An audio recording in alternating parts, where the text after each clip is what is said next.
Olá, meus irmãos, sejam bem-vindos a mais um episódio do nosso canal Pensamento de Cristo. E hoje iniciamos a nossa reflexão fazendo-lhes uma pergunta: o que será que Jesus Cristo compreende como vida? Será que existe uma diferença do conceito de Jesus para as definições dos homens encarnados? É isso que nós vamos estudar no episódio de hoje. Dando curso à sua peregrinação final a Jerusalém, Jesus ensinava que havia um grande equívoco na maneira da humanidade encarar a existência. Segundo Jesus, o que chamamos de vida não é vida para Deus.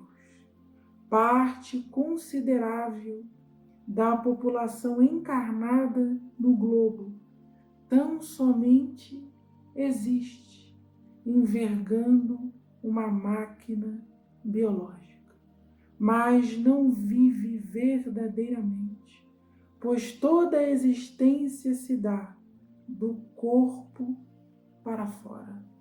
Não há noções de um mundo interior, nem sequer de uma consciência que não raro palpita absolutamente esquecida, sem um mínimo de tesouro espiritual. Se os homens perseguem status de grandeza e buscam garantias sobre garantias, ignorando o fim do corpo físico, Jesus diz que o seu reino é semelhante a um grão de mostarda. Se os homens forçam e escancaram a porta larga, Jesus aconselha a porta estreita. Se os homens erguem barreiras sociais para repelir os seus irmãos, o Cristo avisa que a semente de mostarda, ao transformar-se numa árvore, aninha em seus ramos acolhedores as aves peregrinas, deixando claro que crescer apenas para si é um grande engano. E por causa dessas ideias malsãs que alimentam gêneros de morte em vida, obreiros da injustiça ouvirão de Jesus, como ele mesmo disse: apartai-vos de mim. Com um discurso tão cristalino, o mestre incomodava todos os mortificados convictos do Espírito. Não à toa, observemos bem essa passagem que encontra-se no capítulo 13 do Evangelho de Lucas. Quando alguns fariseus aproximaram-se dizendo-lhe: sai e vai embora daqui, vai embora da Galileia, porque Herodes quer te matar. Disse-lhes: ide e dizei a esta raposa: eis que expulso espíritos impuros, leva ao cumprimento curas hoje e amanhã, e no terceiro dia estou consumado. Observem bem, meus irmãos, como Jesus se refere de forma categórica, classificando o tipo psicológico do tetrarca da Galileia, Herodes Antipas. Ide e dizei a esta raposa. Como se o Cristo avisasse ao poder astuto, criminoso e corrompido: se o máximo das suas chantagens é ameaçar a minha vida corpórea, saiba que isso não me assusta e eu não tenho interesse nenhum de aviltar o meu evangelho para preservar a minha vida física. Continuarei expulsando espíritos impuros, realizando curas hoje e amanhã, e no terceiro dia eu estou consumado. Era Jesus anunciando a sua crucificação e também a consequência dela, que seria a ressurreição ao terceiro dia. E ele mesmo disse, quando os soldados romanos, a guarda pretoriana, o prendeu finalmente e não havia mais volta, o próprio Cristo disse: a minha vida ninguém a tira, antes eu a entrego de espontânea vontade. Tenho poder para entregá-la e poder para retomá-la. Esse é o mandamento que recebi de meu Pai. Essa passagem encontra-se no Evangelho de João, capítulo 10. Eis o homem que amou e ama a vida.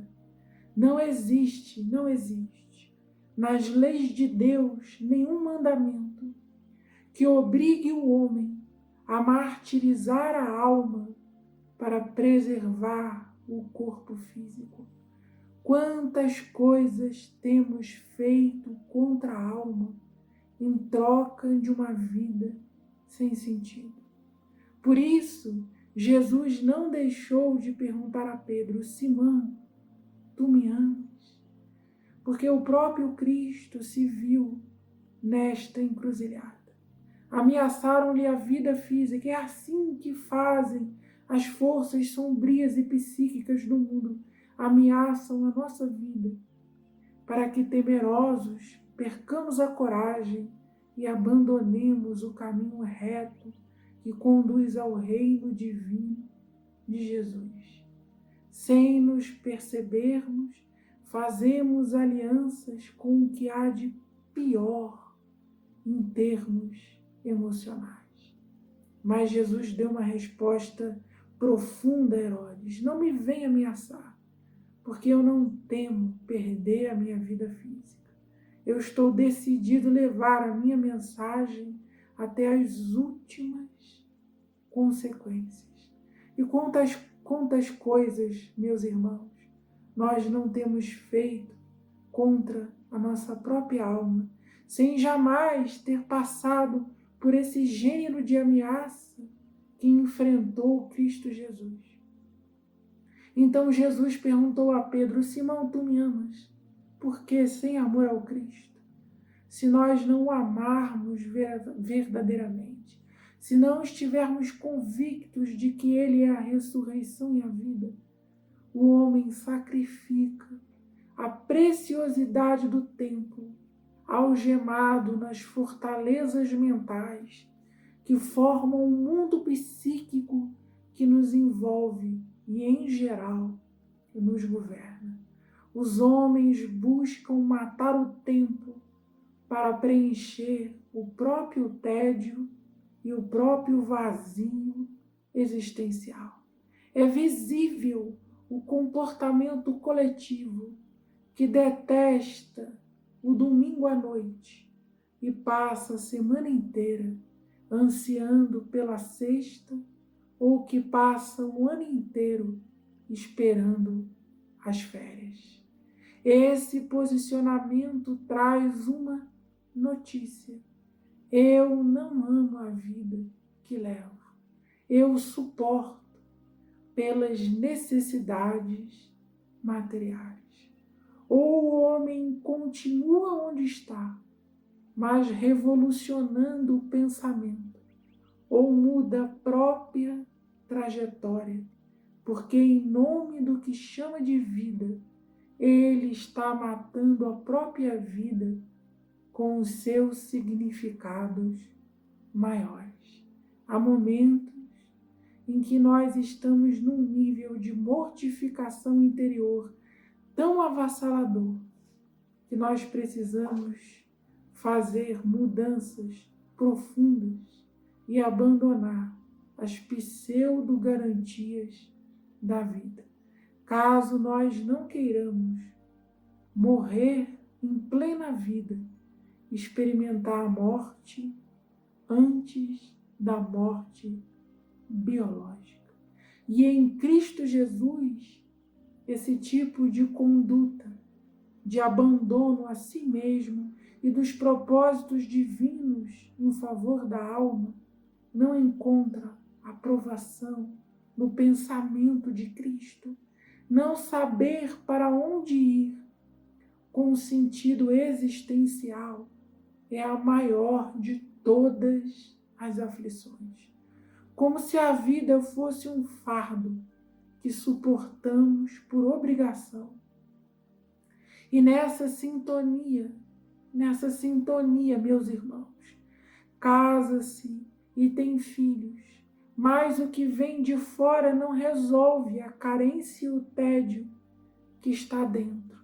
Pelo contrário, se cria mais obrigações para quem parece viver por obrigação, sem reverência ao Criador. Sem sentido existencial, os laços relacionais jamais conduzem ao amor. São respostas ao ego e à sociedade. E em nome dessas respostas, cria-se um apego a tudo que aparentemente se tem, com medo do possível vazio que vai ficar, caso o que se tem vá embora. Vive-se escravizado. Não há fé para decidir. Não há uma postura resoluta diante da vida. Não dá para eu morrer antes de viver. É preciso coragem.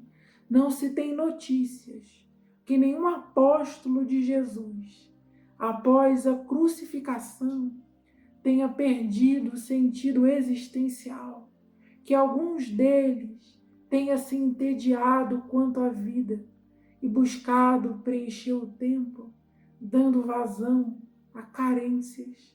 As cartas de Paulo estão cheias de suor, de amor e de lágrimas, mas são substâncias de um espírito que se propôs a viver com significado e não tão somente movimentar-se pelo mundo buscando o que busca, impulsionado por forças inconscientes. Paulo sabia para onde desejava ir, tanto que ele falava de uma vocação em Cristo Jesus, falava de um bom combate e falava de uma coroa de glória, de fulgor imperecível. Então, em meio às grandes dificuldades do caminho, ele jamais desistiu ou se entediou, porque havia uma bússola cheia de significado dentro da sua própria alma. É onde o Senhor da vida depositou os seus propósitos a respeito de cada criatura e nos compete descobri-los a fim de encher de vida a nossa própria existência. O que seriam os casamentos sem amor, senão a tentativa de se matar o tempo? O que seriam os casamentos que se tornam insuportáveis e que persistem no tempo e no espaço, senão a tentativa de matar o tempo, o medo do vazio existencial, a falta de uma decisão corajosa para dizer: não dá mais, a minha alma precisa respirar em outras atmosferas. O que seriam as escolas que incentivam a competição voraz entre as crianças e os adolescentes, senão o desvirtuamento das individualidades? O que seriam as guerras, senão a tentativa de mentes doentias de preencherem com algo dito grandioso o abismo de suas almas? O que seria a ansiedade, senão o aviso: buscas o tempo inteiro o amanhã, porque não gosta ou não sabe viver o hoje? A própria religiosidade sem o espírito que anima, pode ser uma tentativa de se matar o tempo. As autoridades, os escribas, os sacerdotes que planejavam assassinar Jesus, antes de tudo, eles queriam assassinar o discurso, as ideias de Jesus. Eles temiam o fim das cerimônias e burocracias que preenchiam o tédio das suas existências. Em verdade, Jesus era vida demais para almas incrivelmente bloqueadas para a luz. Então, meus irmãos, se há alguma coisa lhe matando por dentro, não deixe isso acontecer. As saídas estão na tua consciência. Pode ser que você tenha apenas que mudar o olhar.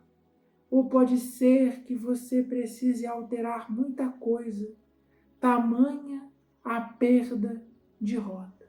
Mas não tema, porque se Jesus for o teu mestre, saiba que ele jamais negociou o valor eterno da vida.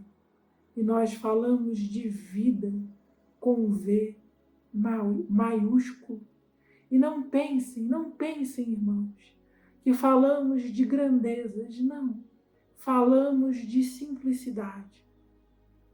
Se a alma estiver sendo ouvida, se houver significado existencial, quem cuida de flores no jardim pode estar cheio de vida, e vida segundo Jesus.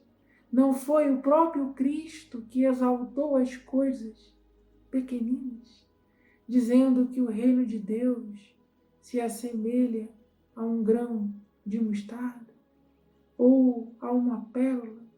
Não foi o Cristo que disse: vinde a mim, os pequeninos? Não foi o Cristo que libertou a filha da mulher sírio-fenícia, porque ela disse que bastavam as migalhas ofertadas pelo Mestre para sua filha ficar curada? Então a causa não é de grandezas, a causa não é de saltos existenciais, mas de visão, de correção de rotas, para que nós tenhamos vida, e vida com V maiúsculo, para que nós não passemos sobre essa terra matando o tempo, preenchendo as nossas horas com coisas absolutamente vazias, não gostando da nossa semana, da nossa profissão, não gostando das escolhas que fizemos. É preciso ter muita sinceridade para dizer: eu preciso endireitar os caminhos do Senhor. Ainda há uma voz que clama no deserto das almas, nos pedindo para que possamos ver a luz verdadeira que veio ao mundo e ilumina todo homem. E nós podemos fazer um exercício. Observa as tuas atividades e vê se ao final delas existe um brilho nos teus olhos. Vê se existe uma esperança no fundo do teu olhar. Se existe uma luz recobrindo o teu rosto. Se há um sorriso espontâneo na tua face. Se o teu coração se alegra com as suas atividades. E caso isso não aconteça, é sinal de que você precisa mudar. Mas se isso estiver acontecendo, continue, mesmo que o mundo diga que você está errado. Porque antes de tudo, é melhor, infinitamente melhor, ouvir a voz da consciência. Muito obrigado, meus irmãos, muito obrigado. Do fundo do coração, que Jesus nos ensine a preencher de vida as nossas existências.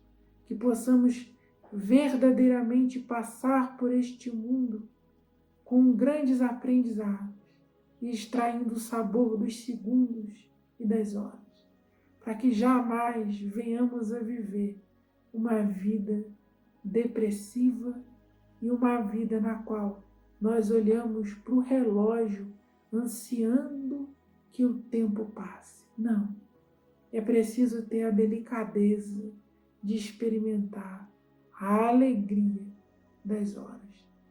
Da mesma forma que Jesus converteu a água em vinho nas bodas de Caná da Galileia, ele também pode fazer isto nas nossas vidas, desde que nós tenhamos um sentimento de reverência a Deus e a oportunidade de viver, e que nós também possamos trazer no coração a vontade de, no cotidiano, brindar a própria vida. Quem não ama o seu cotidiano é porque Jesus ainda não fez sentido ao seu coração. Muita paz, muita luz e muito amor. Um grande abraço e que Jesus nos abençoe.